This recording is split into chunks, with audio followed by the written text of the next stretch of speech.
कि आज हमारा चैप्टर 12 का लेक्चर नंबर 16 है और आज हम कैपेसिटर के बारे में पढ़ेंगे।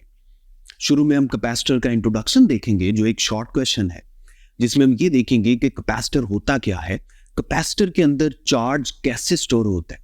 उसके बाद हम एक लॉन्ग क्वेश्चन करेंगे जिसमें हम कैपेसिटर की कैपेसिटेंस फाइंड करेंगे। इन सारी बातों का मतलब आपको अभी नेक्स्ट जो लेक्चर है इसमें आपको समझ आ जाएगा। तो सबसे पहले कैपेसिटर क्या चीज है।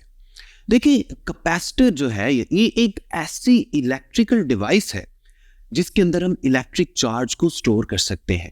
अगर हम ज्यादा अच्छे अंदाज में बात करें तो हम ये भी कह सकते हैं कि कैपेसिटर एक ऐसी डिवाइस है जिसमें इलेक्ट्रिक एनर्जी को स्टोर किया जा सकता है। So capacitor is an electrical device which is used to store electric energy और इलेक्ट्रिक चार्ज। अब कैपेसिटर जो है ना ये मुख्तलिफ शेप्स के होते हैं।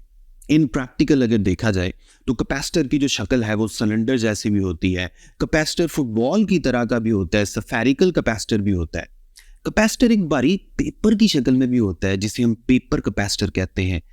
लेकिन सिंपल तरीन जो कैपेसिटर है ना जिसके बारे में हम आज पढ़ेंगे, जिसकी डायग्राम को देखते हुए हम बहुत सारी चीजें डिस्कस करेंगे, वो है पैरेलल प्लेट कैपेसिटर। तो फर्ज कर लें हमारे पास दो कंडक्टिंग प्लेट्स हैं जिनको हमने एक खास डिस्टेंस पर रखा हुआ है और कनेक्टिंग वायर्स की मदद से हमने इनको बैटरी के साथ अटैच कर दिया। अब बैटरी का क्या काम है, हम जानते हैं कि ये जो बैटरी है ना इसने जिस किसी के साथ भी अटैच होना है ना, इसने उन दोनों टर्मिनल्स के दरमियान एक कांस्टेंट पोटेंशियल डिफरेंस पैदा करना है या करने की कोशिश करनी है। अब फर्ज कर ले इस बैटरी की जो स्ट्रेंथ है, या मैं ये कह लूं कि इस बैटरी का जो पोटेंशियल डिफरेंस पैदा करने की कैपेसिटी है वो है कैपिटल वी।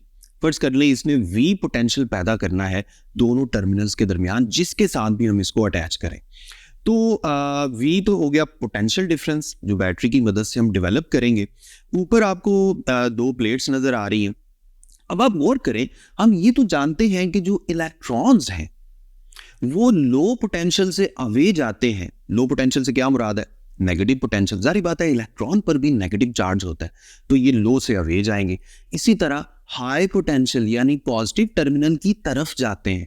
अब होगा क्या, फर्ज कर लें आपने बैटरी का पॉजिटिव जो है ना उस तरफ रखा हुआ है और बैटरी का नेगेटिव इस तरफ रखा हुआ है। तो जो उस तरफ वाली प्लेट है ना, यानी जो बैटरी के हाई पोटेंशियल यानी पॉजिटिव के साथ कनेक्टेड है, उसके अंदर जो फ्री इलेक्ट्रॉन्स हैं वो हाई पोटेंशियल की तरफ अट्रैक्ट हो जाएंगे, जिसकी वजह से फ्री इलेक्ट्रॉन प्लेट से उतर के यानी प्लेट से निकल कर हाई पोटेंशियल की तरफ जाएंगे यानी बैटरी की पॉजिटिव टर्मिनल की तरफ।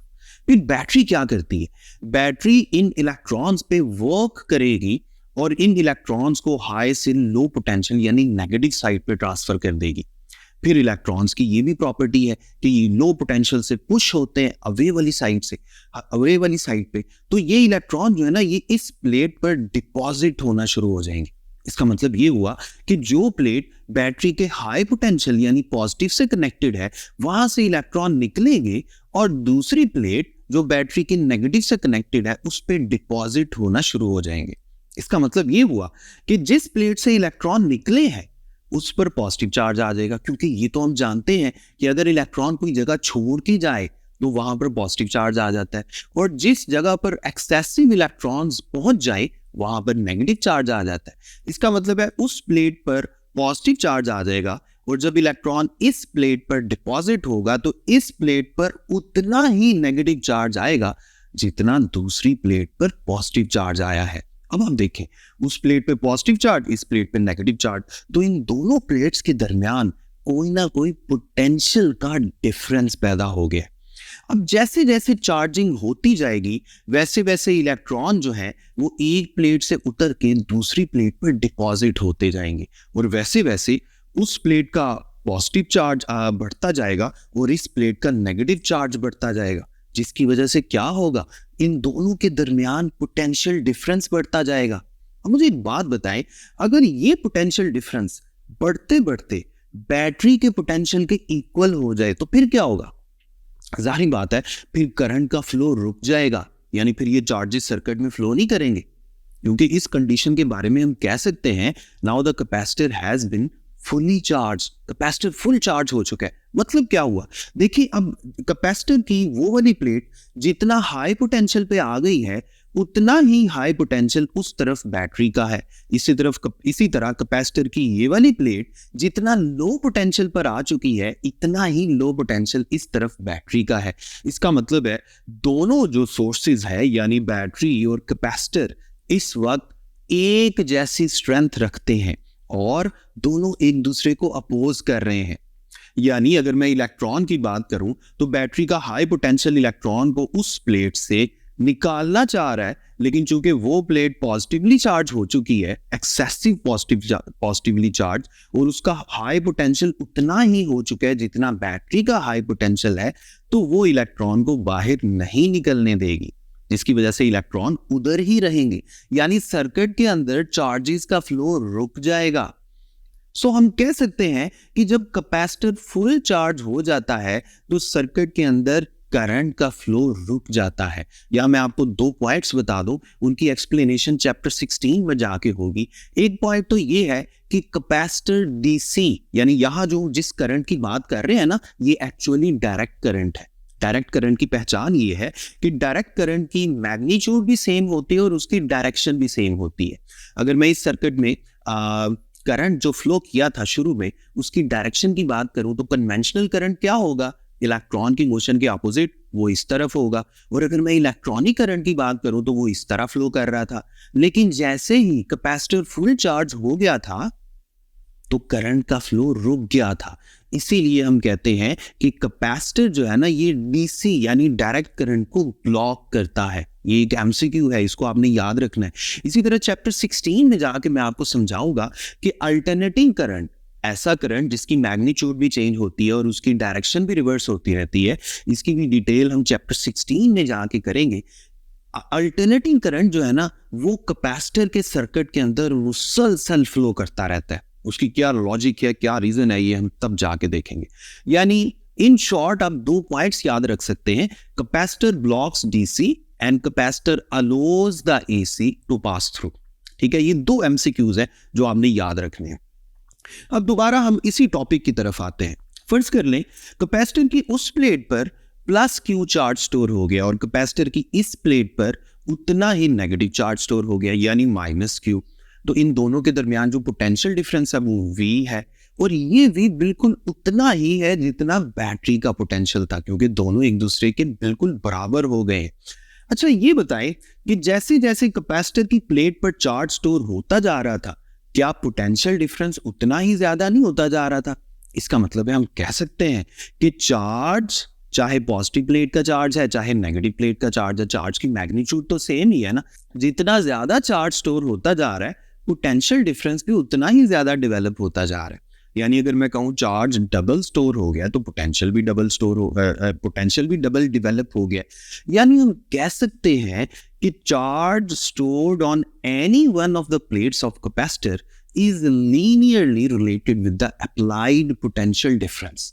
ठीक है, तो इसका मतलब है हम एक मैथमेटिकल रिलेशन लिख सकते हैं, Q is directly proportional to V। इन दोनों की पावर 1 है, इसका मतलब है इनमें लीनियर रिलेशन है। अगर मैं इनके दरमियान ग्राफ ड्रॉ करूंगा, अगर मैं y एक्सिस पे फर्ज कर लें Q ले लेता हूं, x एक्सिस पे V ले लेता हूं, तो लीनियर रिलेशन का ग्राफ हमेशा इंक्लाइंड स्ट्रेट लाइन आता है। तो ये बात भी आपने याद रखनी है। ठीक है, तो फिलहाल हम दोबारा उसी रिलेशन की तरफ चलते हैं।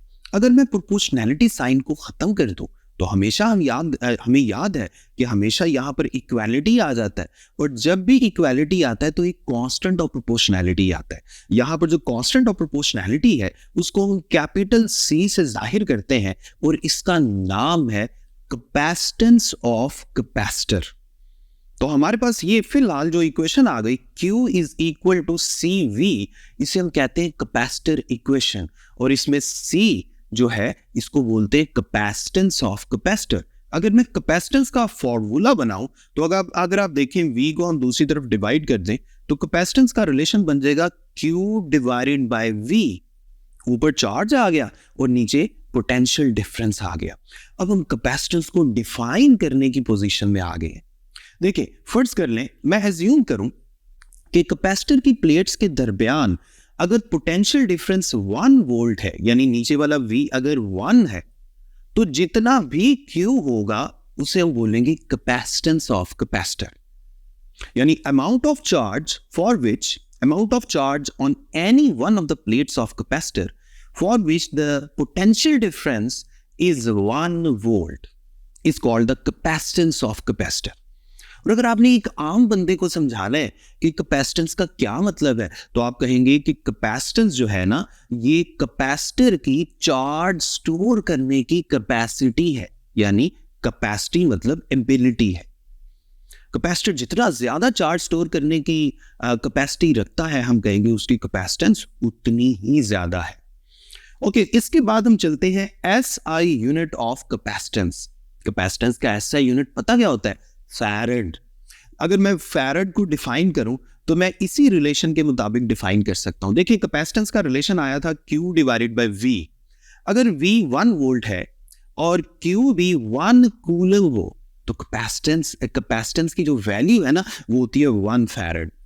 यानी मैं इसको इस तरह डिफाइन कर सकता हूं, if 1 volt potential difference is developed across या between the plates of capacitor due to a charge of 1 coulomb on any one of the plates of capacitor, then capacitance of that capacitor is 1 farad.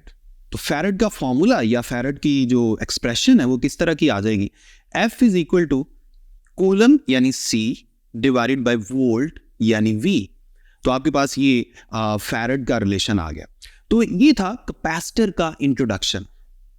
अब आप जरा गौर से मुझे एक बात बताएं, बज़ाहिर ये जो कैपेसिटेंस का रिलेशन है ना, जो हमने लिखा था Q डिवाइडेड बाय V, बज़ाहिर इससे ऐसा लग रहा है कि कैपेसिटेंस जो है ना वो चार्ज पे डिपेंड कर रहा है डायरेक्टली और इनवर्सली डिपेंड कर रहा है पोटेंशियल डिफरेंस पे। लेकिन मुझे एक बात बताएं, क्या आप इस कैपेसिटर को जो आपके पास इस वक्त मौजूद है, इसे मैं 10 वोल्ट की बैटरी से लगाऊंगा तो क्या इसकी कैपेसिटेंस कम होगी? और अगर मैं इसको 20 वोल्ट की बैटरी से लगाऊंगा तो क्या कैपेसिटेंस ज्यादा हो जाएगी? ऐसा तो नहीं है। अगर आप हद से ज्यादा पोटेंशियल वाली बैटरी से इसको अटैच करेंगे, फिर पता क्या होगा? हल्का सा धमाका होगा और ये कैपेसिटर जल जाएगा। इसका मतलब है ऐसा काम हमने नहीं करना। एक्चुअली अगर हम गौर से इस इक्वेशन को देखें तो हमें पता चल रहा है कि कैपेसिटेंस जो है वो सिर्फ Q या V पे डिपेंड नहीं कर रहा। कैपेसिटेंस एक्चुअली Q और V की रेशो पे डिपेंड कर रही है, अकेले Q या अकेले V पे डिपेंड नहीं कर रही। जितनी ज्यादा Q और V की रेशो होगी उतनी ही ज्यादा कैपेसिटेंस की वैल्यू होगी। लेकिन पोटेंशियल अप्लाई करने के लिए यानी बैटरी से कनेक्ट करने के लिए एक लिमिट है। हर कैपेसिटर की एक फिक्स लिमिट है कि हम उसको ज्यादा से ज्यादा कितना पोटेंशियल सप्लाई कर सकते हैं। तो इसका मतलब ये हुआ कि हमें कैपेसिटेंस का आइडिया लगाने के लिए कोई दूसरी इक्वेशन ढूंढनी पड़ेगी, और वही इक्वेशन अब हम जानने लगे हैं अपने इस लॉन्ग क्वेश्चन में, जिसका नाम है capacitance of parallel plate capacitor.